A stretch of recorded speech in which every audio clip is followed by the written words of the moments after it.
Bonjour mes amis, que Dieu vous bénisse tous, que le Saint-Esprit, la gloire de Dieu, le Saint-Esprit et la gloire de l'Éternel, la gloire du Seigneur Jésus,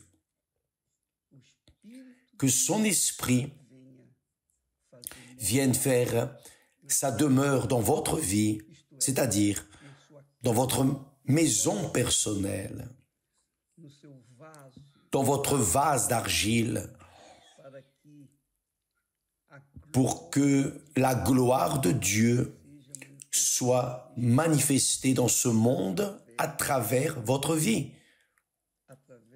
à travers votre comportement, à travers vos attitudes, à travers votre bonté, miséricorde. Donc, tout cela n'est possible qu'avec la gloire de Dieu en nous. Sans lui, il n'y a pas de bonté, il n'y a pas d'amour, il n'y a pas d'amour, il n'y a pas de vie. C'est la réalité. Parce que nous vivons dans un monde égoïste, égocentrique, un monde où tout le monde veut recevoir. Personne n'est disponible pour donner. Tous ne veulent que recevoir. Mais quand la gloire de l'Éternel, quand la gloire de l'Éternel descend sur nous, alors nous voulons donner. Nous sommes précisément le contraire du monde. Le monde veut recevoir. Mais qui a la gloire de l'Éternel en soi veut donner. Mais qui va comprendre? Qui est de l'autre côté ne comprend pas cela, bien sûr. Mais qui est ici, de ce côté, c'est-à-dire qui a la gloire de Dieu en soi, comprend parfaitement parce que il est une source qui jaillit, c'est-à-dire qui donne aux autres ou essaye de donner aux autres ce qu'il a reçu. Très bien. Vous avez déjà dû entendre beaucoup parler au sujet de la gloire de la deuxième maison. Souvent, la personne dit, la gloire de la deuxième maison sera plus grande que la première. Qu'est-ce que c'est cette gloire qui est plus grande dans la dernière maison? Oui, on va essayer de comprendre cette parole parce qu'il est écrit que la gloire de cette dernière maison sera plus grande que celle de la première, dit l'Éternel des armées. Et c'est dans ce lieu que je donnerai la paix, dit l'Éternel des armées. Vous pouvez vérifier que dit l'Éternel des armées deux fois,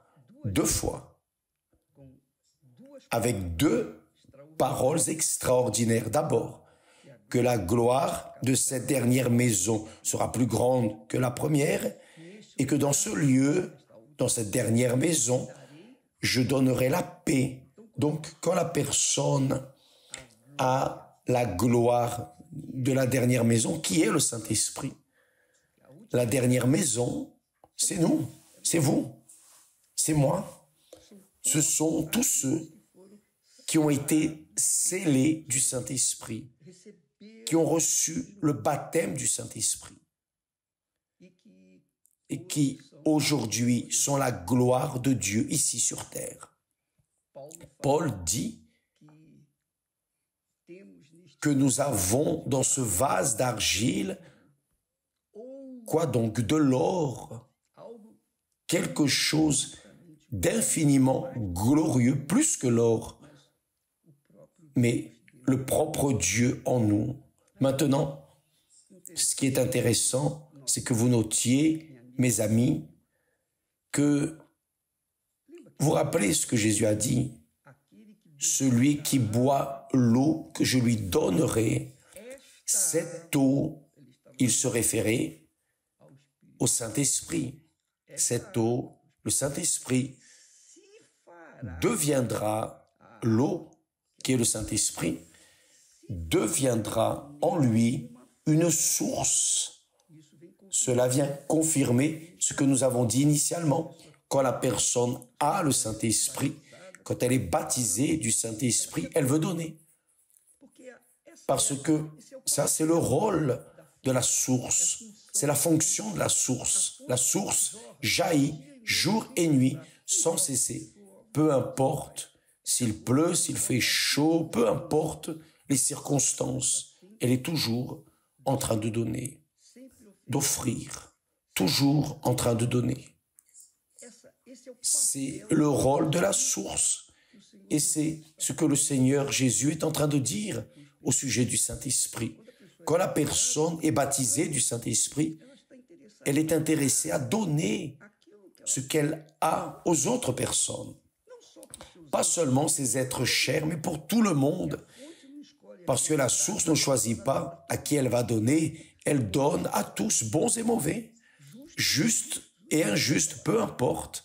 Elle jaillit jour et nuit sans cesser. Pourquoi?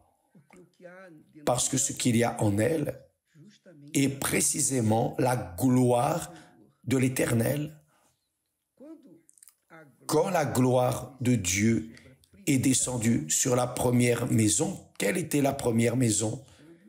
Elle est descendue sur le temple que Salomon avait érigé. Avant, elle était descendue sur le tabernacle érigé par Moïse dans le désert. Donc la gloire de la première maison est descendue sur le tabernacle, est descendue sur le temple, mais maintenant, la gloire de Dieu descend sur ceux qui ont dans le Seigneur Jésus-Christ leur seul Seigneur et Sauveur, leur Dieu, le motif de leur gloire, le motif de leur allégresse, le motif de leur vie ici sur terre. Lorsque nous connaissons Jésus, nous faisons de Jésus la raison de notre vie ici sur terre. Il est au-dessus de la famille, il reste au-dessus de nos rêves personnels, de nos projets, il reste au-dessus de tout. Et ceux qui reçoivent le Saint-Esprit, naturellement, veulent transmettre aux autres personnes ce qu'ils ont reçu. Donc, la première fois, la gloire est descendue sur le tabernacle, puis elle est descendue sur le temple que Salomon a construit. Et après Jésus, elle est descendue et descend sur la dernière maison. C'est nous, les chrétiens, ceux qui suivent le Seigneur Jésus-Christ, ceux qui véritablement l'ont comme leur Seigneur et Sauveur, le premier dans leur vie. Donc, mes amis, quand la personne est cette dernière maison,